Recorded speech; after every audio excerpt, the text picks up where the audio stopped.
So we're going to begin our Chapter 8 lectures. There are going to be 2 lectures in this chapter, each covering a reproductive system, one male, one female.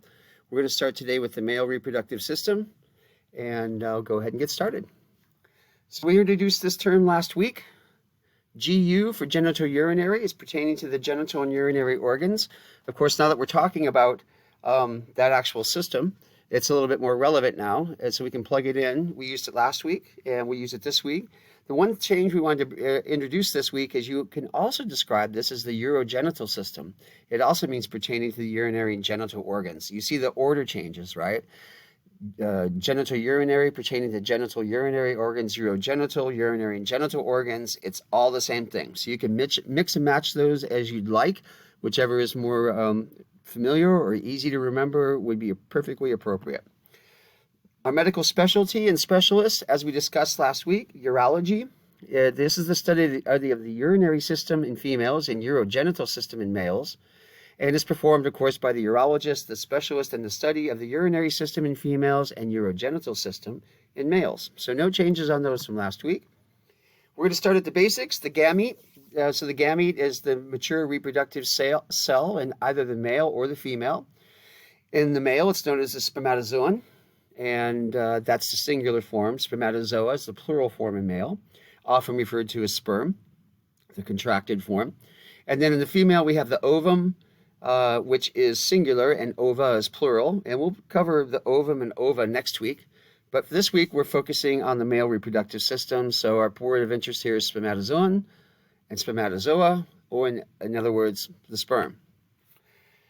Gonads. Gonads produce sex cells, otherwise known as gametes. That was our previous slide. So the point of the previous slide was gametes. And of course, we're talking about the male reproductive system. So we're talking about spermatozoa.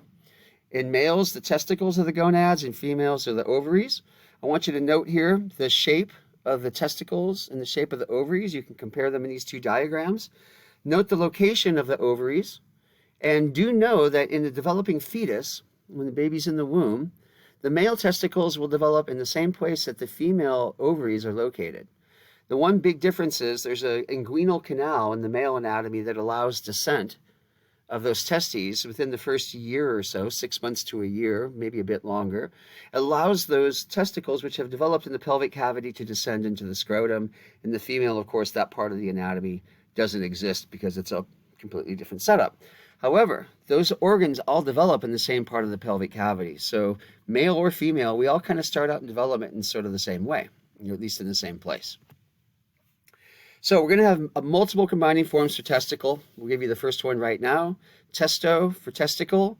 Testis is singular and testes is plural. And bilaterally or together, they're known as the testicles. So taking the word testo for testicle, we're actually playing with the word testicle here more than the word testo. In testicle, we're adding the AR suffix to it, and we get testicular, pertaining to the testicle. So common term, you could say someone has a testicular pathology or issue, and that would be the appropriate word, the pertaining to. However, as I mentioned, we do have more than one combining form. In fact, we have 4 total. I've already given you 1. Here's the other 3. So they all kind of build on each other a little bit. If you take orco, which is our first combining form, meaning testis or testes, you add an I to it, you have orchio. And if you add a D after the I, you have orchido. All 3 of these are relative, and all 3 are used on the slide.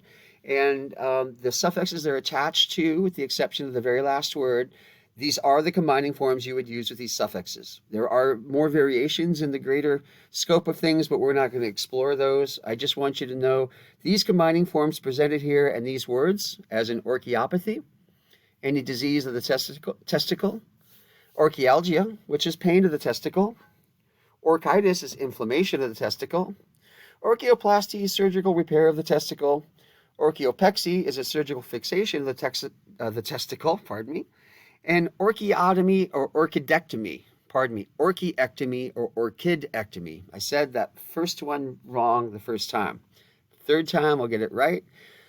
Orchiectomy, orchidectomy, either of these mean excision of one or both testicles. That might be something that would come into play with the pathology known as testicular cancer. In the last 40 years, testicular cancer among young Caucasian men has more than doubled. It can develop at any age. The youngest patient I've seen with full-blown testicular cancer was 18. I've seen a couple other cases that I was involved in early treatment on and followed the patient for some time, and those were all in their early 20s. I had known some gentlemen older in life as well who had developed this, but those are the ones that stuck out because they were so young. And as you'll see here, this is the common statistics are it can occur between 15 and 34. If it's detected early, it has a very high cure rate. And what's, I guess, the advantage, if you can say any cancer has an advantage, in testicular cancer, the anatomy is external. It's outside of the body cavity, so it can actually be palpated and found. Many times, patients will come with concerns about masses in the scrotum, and it ends up that there is no mass there. They've palpated a different body part that they probably weren't aware they had, and we're going to talk about that body part in a moment. But you see the TSE here, the testicular self-exam. It's very important in early detection, as is the self-breast exam for females. And so, you know, early as age 15, as I said, up to 34 and older, it's a possibility for testicular cancer. So always, you know, go with that testicular self-exam. If you're not sure how to conduct it, always check with your doctor. You can look it up online, but be careful what you open up. Given that topic, who knows what you might find. Important in early detection, and really important that men take some responsibility for that part of their health. Once again, you find it early, it's less problematic. I mentioned earlier the testicles descend, and now we see an example of that. Here we have the abdominal testicle, which goes into the inguinal testicle via the inguinal canal, and that canal helps it descend down into the scrotum. Now, just as a side note, I had mentioned in an earlier chapter about inguinal hernias, and I said that there was an area of weakness there due to the inguinal canal, and here is the example of that. So that canal is there for a lifetime. It doesn't really heal up, and in some cases it can cause an inguinal hernia, where it's simply some tissue will come through that muscle wall because it's a little bit weaker there. Anyway, getting back to the point of the slide, not all testicles will descend as we expect them to. Sometimes it takes longer, sometimes they need surgical assistance. Most times, however, they do come out as they should. When they don't, we call it cryptorchidism. Crypt meaning hidden. Orchid is a word root, of course, for testicle, which you've just seen, and ism meaning condition. So cryptorchidism, condition of a hidden testicle. In some cases, a testicle doesn't develop. We would call that anorchia. So once again, we're using the orchio combining form. Ia is attached to the end for condition, a or an at the front end, meaning without. And anorchia is absence of one or both testicles. So they just did not develop for whatever reason. I want to point out the diagram here. Here's the structures we're talking about, and this shows a pretty good illustration of them. So we have the scrotum, which is a flesh pouch that holds the testicles, and we see the testicle itself. Now that structure I told you that men will sometimes palpate or will find on a testicle and it concerns them is this next piece, the epididymis. And we're going to talk about it in the next slide. Spermatocele is actually a type of pathology, so we're just going to ignore that term for right now. But that structure above it called the vas deferens is also important. So have a good look at this diagram because it kind of gives the layout of the structure as it ascends into the abdominal cavity. Now, I just mentioned the epididymis. It sometimes is palpated. It sits on top of the testicle. If one is unaware of their own anatomy, they may not know that they have a gland sitting there. And so sometimes it's found on palpation and causes concern. And a doctor can confirm or disconfirm whether that is an area of concern. It generally isn't if it's only the epididymis and there's no pathology involved. Epididymo is the combining form, and this is a cone-shaped organ that stores and propels sperm towards the urethra during ejaculation. Now, there is one pathology here that we list here, epididymitis. This is inflammation of the epididymis. Could be bacterial, could be the result of trauma. There's a couple different reasons that could happen. If it is bacterial, it's usually pretty easily fixed. It means a very swollen, enlarged scrotum that is usually very tender and very sore and very difficult to sit and walk.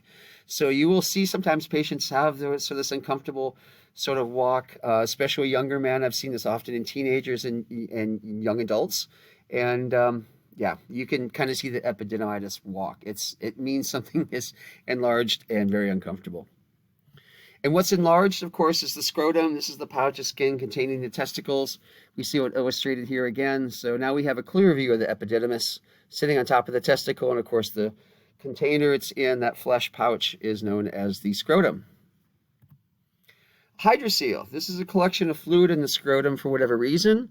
On the right, we see a normal scrotum. There's no excess fluid there. There's some vasculature you see around the vas deferens, testicle epididymis. Everything is normal. The abnormality here is on the right, and this is a collection of fluid in the scrotum. Could be interstitial fluid, could be the result of infection. There's various etiologies, in other words, reasons that you might have a hydrocele. But if that scrotum is filled with fluid, it is called a hydrocele. It presents very much like epididymitis, so enlarged scrotum, painful walking, so on and so forth. Getting into the chemistry a little bit, this sort of touches on physiology a little bit here, but just in a very minor way. We have andro, which is the combining form for male. Andropathy is a disease of the male, and androgen is a male sex hormone. And we see the chemical map on that down here. For those of you who are chemistry buffs, there it is. There's the layout for testosterone and in our combining form to describe male. And keep in mind, andropathy is an umbrella term that sort of covers a lot of different pathologies. So it's not limited to anything, and it's not very specific. It's just kind of a blanket term to discuss any disease in the male reproductive system. Gonadotropin. So this is a word that's built from the combining form gonado. Tropin, meaning to stimulate, attached to the end of it. So this is a hormone that stimulates the gonads. And when we talk about stimulation of the gonads in this sense, stimulates them so they can produce gametes. And in the male, we're talking about producing spermatozoon, or if we want to just use the common vernacular, producing sperm. This chemical, gonadotropin, this hormone actually, to be more specific, will start appearing in the body right around the age of puberty. This is the period of development when physical growth and sexual maturity occurs. So we see the diagram here, the 8-year-old, still very much childlike. 12-year-old, changes beginning to happen. 15-year-old, axillary pubic hair. 18-year-old is considered to be a fully mature adult, although the brain itself doesn't fully develop until around the age of 24, especially the prefrontal cortex, where there's logic and reasoning. That's kind of important. I'm going to bring that up a little bit later on as far as brain development goes and sexual maturation. When we talk about puberty, we're talking about those the years right around 12 to 18, somewhere in there. And of course, during that period, we have development of testosterone. So testosterone is going to promote the appearance of the male, the development of the male body. It's the principal male sex hormones produced by the testicles. It's responsible for growth and maturation of the male sex cells, development and distribution of male hair, sex drive, and sexual function. So while I'm on this slide, and we're going to talk about vasectomies a little bit later, but vasectomy is a form of male birth control. It's often a myth that testosterone is then that supply is cut off from the body in that procedure, and that's not true at all. Testosterone is a hormone, and hormones are secreted directly into the bloodstream. So it's the capillary beds around the testicles that will pick up testosterone. It does not travel through the vas deferens. And in the vasectomy, the vas deferens is what's severed because the vas deferens will carry sperm from the testicles to the male reproductive tract. So if there's any males or ladies, if you have a boyfriend who's considering a vasectomy, yet they're worried about testosterone levels not being normal, they can talk to the urologist or they can research it themselves. Testosterone is not affected by a vasectomy, not at all, not by any means.